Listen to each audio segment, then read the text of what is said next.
Ce matin, Redouane et Jawad, partenaires de Bruxelles Propreté, sont chargés du porte-à-porte dans le quartier de l'Altitude 100. Leur but, sensibiliser les habitants au tri des biodéchets. On a des jolis petits bacs orange qu'on leur distribue s'ils n'en ont pas bien sûr.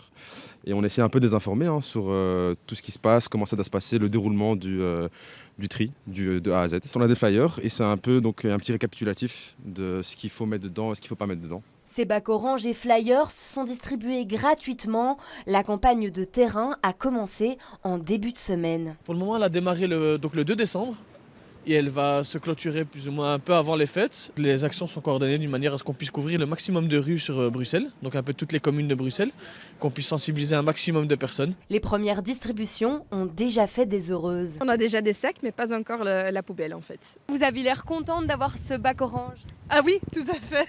Parce qu'on savait qu'à la commune, on pouvait y aller pour en chercher. Mais bon, c'est un peu une organisation pour y aller, donc ça tombait très bien. Mais il faut encore sensibiliser les Bruxellois. Depuis mai 2023, le tri des déchets alimentaires est obligatoire. Mais selon Bruxelles Propreté, il reste encore 50 000 tonnes de biodéchets cachés dans les sacs blancs. Ce qu'on veut faire, c'est continuer à expliquer aux Bruxellois que ces déchets alimentaires, c'est un formidable potentiel de valorisation, puisque grâce à ces déchets alimentaires, on arrive à faire de l'engrais, du compost, mais on arrive aussi à produire du biogaz. Et donc, plutôt que d'incinérer des déchets alimentaires, autant les valoriser. Par rapport à 2023, le tri des déchets alimentaires a progressé de 30%.